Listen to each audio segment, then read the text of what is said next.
Joining me now from their home are the boys that are just busting some moves in Bristol and making a bit of a shake on TikTok. Ladies and gentlemen, please welcome, it's the Bludbrothers. It's Jacob and Raoul. Hello, boys. How's it going? How's it going, man? Very good. So first of all, let's talk a little bit about TikTok. For those that don't know this platform, what is TikTok all about, first of all? TikTok can be about anything, really. That's what's good about it. It's so unique. You could do dancing, you could do funny videos, pranks. There's so much to it. Like, yeah, it's like a short amount of time for a video, you know. So you just like basically be as creative as possible and stuff, and just post it and see how well it does. Yeah. So tell us a little bit about the content that you post and where the ideas came from for it. We like to keep a variety of content. So sometimes we do pranks, sometimes we do dance videos and stuff. Ask questions, like people ask us questions, we just like answer the video as well. And so the thing is, we started doing pranks, I think, first when we first got TikTok. Yeah. And it was quite hard because the pranks we had to do obviously wasn't set up. We had to like kind of do it out of nowhere. So like obviously we both knew that we were quite like we got a bit annoyed at each other as well sometimes. Like somewhere over the top. Yeah, when we weren't feeling it because it was just so spontaneous as well, which is. And then we started doing these like public dancing, public raving, and that did really well. Yeah. So with an idea, what we do is if it does well, we keep adding to it and developing it. So if we see like a sound do well on TikTok, right, we just like keep like improving, keep doing it, and just adding a little bit here and there, just make it a bit different, you know, just to keep the pace up with the video. So one of the things that I've seen quite a lot of, the stuff that I kind of, got hooked on your channel by are these little dances that you do to these pieces of music. So at what point does it sort of blow up in terms of the bits of sounds that you choose? Because quite a lot of them are doing the rounds on TikTok, aren't they? And then you sort of make your own take on it. Yeah, it's quite random actually. So what we do as well, we kind of change the sound to make it our own, because TikTok, for some reason, with our account, they like get our stuff out there more if it's our sound. So we change it to our sound. And the thing is, we use techno because it's such a strong beat that it's just really easy to dance to and just really great simple moves. Yeah, exactly. We don't really listen to techno ourselves, but like it's just like perfect for the kind of videos we do, like funny videos and stuff. So who comes up with the actual dance moves? Is it a collaboration? Is one of you more dance oriented than the other? We just listen to the sound first and just like both just start dancing really like randomly and stuff. Some days it's so hard to think of things, but some days it's like we click and we're just like, let's do that. It's always fun as well. It's always fun. Yeah. So when you do this in public, what sort of reaction do you get? Because some of the videos I've seen you like do in the middle of your street, right? Yeah. But we've done some videos in like raving in Tesco, and that got quite a lot of views. But it's like the hardest idea. But we were quite stuck with ideas back then, and we realised that these public raving people just loved it, and it was quite unique. So we just started doing it.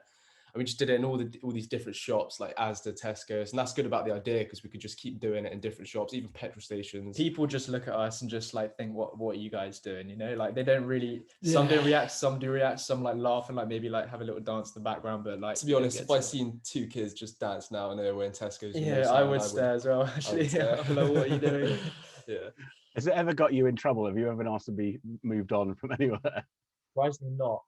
We get surprisingly not actually, because we're not doing anything to like we're keeping our distance obviously because of coronavirus, but I think actually we did a dance at a petrol station. There was a guy in the counter kind of going like we were holding up a couple cars in it, but that's all right. We needed to get the views. So what sort of reaction do you get from this from your fans? What is it that they love about you? What do they say? They think we can dance really well, you know. That's the thing, man. We don't do dancing or anything like that. We just we find it's just quite simple. Yeah, we don't think we can dance. It's just because we're musicians, we know what's on time and what's not, you know. So like, if we just create a simple dance move, both do it in time because we're twins. We kind of dance the same. It just looks really in sync, you know. Yeah. So people enjoy that kind of stuff and just they think we're good dancers and stuff. And they love the public reaction as well. They love getting reaction. That is one of the best bits, to be fair. You talked a little bit there about being musicians, because underneath all of this, whilst you might be TikTok famous now, actually music is your first love, right? Yeah, of course. So we don't want to give too much away right now, but for the future, if you go to our platforms, our social media, you'll probably see something there. But what we're doing right now is we're developing our skills in singing. I'm learning how to play the guitar because that's what will be us doing. I'm absolutely loving it. It's Practicing our drums and bass as yeah, well. just get as tight as possible Those and are our stuff. main instruments. Yeah. We've been working on a few songs, sent them to some producers and stuff, and yeah, it's going well. We're just not going to give too much away, so just yeah, go into our social media and see the future. Keep us in suspense. I like it. So at what point do you go from being, you know, two lads that mess about on TikTok to this becoming a career? Because presumably with the amount of followers that you now have on these platforms, actually, you know, this could be a serious career for you in terms of progression. Yeah, I mean, that would be the dream, really. That would be the dream. We were planning on going to university, but we kind of want to. We've got a place deferred for another year just in case, but we want to follow our dreams. And we're gonna give us one more. We're gonna give ourselves one more year to see how far we can get without going to university, and just hope for the best. Because if we went to university, we wouldn't have time to, because we'd be doing a different course, so we wouldn't have time to do TikTok or the music, and I think that's the most important thing right now. It's exactly what I did. I went to university for a year, took a year out to try and see if I could get a job in TV and radio. 22 years later, I'm still here. Highly recommended. So talk to us about, you know, being from Bristol, because Bristol is obviously in the background of lots of your videos, and Bristol seems like it's a really sort of creative place. Like, you know, your kind of content just really suits Bristol for some reason. Yeah, Bristol's a vibe, you know. Yeah, Bristol's a vibe. It's the people as well. Like I mean, like they don't really react to our videos, but in some cases they are nice, and we've never had a problem out in public and stuff. So we love the people here, and the backgrounds in Bristol, the graffiti, it just suits our vibe, you know. Yeah, loads of backgrounds. The Suspension Bridge, you've got the Downs, there's so many parts of the city you can use to our advantage. Yeah, we've gone all around Bristol for our content. And in terms of people watching this now, you know, because the social media side of things, these platforms, they draw and attract people that want to make a career out of it. As you know, as two lads from Bristol that are now on that course, what advice would you give to anybody wanting to follow a similar path? So if you were to get TikTok, for example, you got it's quite hard. You got to be unique. The main thing is you got to be unique. You got to be different, and it's also about finding that one idea and adapting it, as we said before. So for example, in TikTok, like it's all about followers. The more followers you get, the more success. And for example, we did a cone dance idea, which is like, you might have seen it. It's just us putting cones on our heads and doing this dance. It's really silly. And that did pretty well. So we realized, how can we do that again? Because people liked it, but make it better. So we realized that if we just get people in the background to just join in, get the public involved as well, just keep adding to it until it dies down. So that would grow your TikTok. And also it's really important to stay consistent, always post, because that's how the algorithm kind of gets you out there. If you just keep consistent on it, then exactly. Hopefully, good things will come for you. So how many posts in a week, in a day? What's the sort of, how much do you judge that to get that algorithm in gear? Yeah, I think, well, we've stayed consistent on 9 videos. Sometimes we take a day off, but barely take any breaks. So we stay strong with 9 or 6 videos a day. But it's good fun. It's good fun. And it's just and how long would that take you to do? Because, you know, for us, obviously it's on screen for, you know, 20 seconds or whatever the time limit is for TikTok. Because we do want to perfect our videos. So if there's a mistake, we do it again. So it does take a while. It takes that 45 minutes. But it's just a thought. It's just thinking of the idea. It takes longer than actually creating the video. So I'd say probably half an hour to 45 minutes for all the videos. Yeah. And how much editing is involved? Because do you do that separately, or do you do that just in the TikTok app? Or so for example, if we were to do like a quick vlog, if we went to like a spot somewhere in the UK and we wanted to get like a nice edit with the beach and like getting us walking there and stuff, then we'd put it in Splice and just edit it together. But is that what's cool? Yeah, but when we do these dance videos, it's literally just like we click 1, 3, 2, 1, bang it, because obviously we get the sound cut perfectly to how long we want the video, so we don't have to edit it after, we just post it straight away. Yeah, it's pretty straightforward on TikTok. If you get used to how to using it, it's really straightforward. And in terms of, you know, the career side of things, at what point do you look at getting representation? Because, you know, obviously, you know, collaborations and then being able to promote products and that kind of thing is all within your grasp. And I know you guys have done some of that already. So how do you get to that next step? I think it's about maybe your insights and how, so the company will look at how many views you get and stuff like that, and they see if like their product will suit us and stuff, and that's how we get it. And we always, when we get our first deal, for example, if someone was to send us clothes, we make a really good promotional edit so that other companies see it and see how good we can promote their clothes, and then that just like we mainly focus. We really prioritize like selling the product. Yeah, just like promoting people's brands, just so we can get it's really important to us, you know, because then we deals, get more deals in the future. And we're so thankful every time we get sent something. It's just amazing because we never thought we'd actually get there when we started TikTok. Yeah, it's pretty cool. Yeah.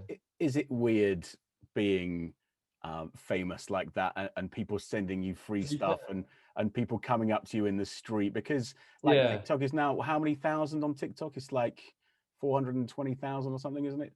460, I think now. 460. 460. That's a lot of people. Bearing in mind that Bristol as a city only has 425,000 people. That's a lot of people that know your faces, right? Yeah, it is. It does feel surreal, man. Like when we got noticed out in public, it was quite like, is this happening? Or I think I didn't know what to do. I kind of like something weird. I think. Because the first time we got recognised, we kind of bugged out. Yeah, a little bit. But it was cool. We just learning how. It's really cool, man. Yeah, it's awesome. And do people want photos? They want you to do the dances, like, you know, whilst they're there? Yeah, I don't know. I think we've asked to get photos, but the dances, no one's asked us to do any dances or anything like that. Yeah. Luckily, yeah. So you know, it'd just be like us just like moving on. I'd hope, if someone was to ask that, I'd hope we're at the pub, just a couple beers down. Yeah. Right. So in terms of the future and goals and ticking off that bucket list, what is still on that list that you'd like to achieve? And ultimately, you know, what is the big aim for you boys? To be able to live off social media and just create enough money to be able to travel around the world and just create content and have fun with it, you know? TikTok side, and then music side, get a record deal and just create music that we love. Yeah, you know, that's what we're doing all our lives. So it'll be great to like get somewhere with something like that. Yeah, just basically have fun with our jobs. And in terms of like the encouragement, do you come from a creative family? Are your family sort of on board with this? Do they encourage it along? I see your dad's been in a couple of videos as well. Yeah. No, they're the best. They motivate us as well. My dad sometimes comes in and just says, "Wow, I've got an idea." Yeah, I've got an idea. So yeah, he's contributed to the ideas as well, which is pretty cool. And you seem to have some sort of like amazing boys den. Is that where you are now? Is like you've got some sort of like your musical setup there in the studio and. Yeah, we got a studio we've had for a couple of years now. It's like just we got music. It's because of the neighbors. So we used to have some neighbors who like complained every single day because we had the drums in the upstairs, which is fair enough, you know. We'll just bang about every day. So my dad was like, "Do you know what? We got to get you a studio." So we just took it seriously and thought, "Yeah, let's do it." I mean, it seems like you boys are really sort of planned and focused, and you have this sort of the plan to succeed and the wherewithal about it. How much of it does depend on that TikTok algorithm though? Because, you know, you might produce the best content, and is it frustrating when you don't get those views? That's we can spend a lot of time on one video thinking it's going to be great, and it doesn't do as much as we wanted, and then we do a video that's quite like we just did it on the side, and then out of nowhere it just like gets more views than the other ones. You can't, the algorithm, you can't get it. Yeah, it's very, we've tried to understand it. There's a thing we call popping season, where it's like 1 month it's really quiet, and then the next it's like we get loads of views. It's really like a pattern. It's like a pattern, but we're just gonna stay consistent. If you stay consistent, at some point it'll go up. Just gotta like not lose faith in the downtime. Yeah, exactly. And without wanting to, you know, get into too much detail, the money that you can earn from this is a living, is a career if you hit the right spot. Yeah, exactly. It is, yeah. So hopefully that's the future, that's the plan, yeah. So if people want to see, if people are listening to this, watching this, they want to see your stuff, they want to get more involved in your your journey there, where do we come? What do we pop into TikTok? What do we search for?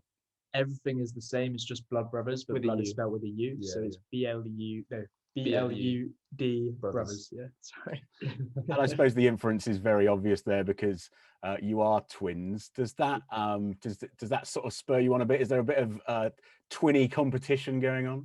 Always. Always some stories. Yeah. And what questions do you get asked the most about? You do Q&As on your channel. Yeah. I've seen it on your platforms. But what are the most asked questions, do you think, when you do those Q&As? So like the one is like, do you get annoyed when people get our names wrong? And we don't. We're because we don't. Do you think we look the same? I don't think we look too similar, you know? No, I can definitely tell the difference. I've watched a lot of your TikTok videos, man. Yeah, I think when we were younger, we looked it's definitely identical, but because kind of what else? how old we are. It's quite simple questions, but I feel like there's one that we're not remembering that we need to remember. Do we share a room? Which we obviously don't. We don't share rooms. We don't share a room. It's just quite quick questions, really. Do the videos where you dress the same do better than the videos where you don't?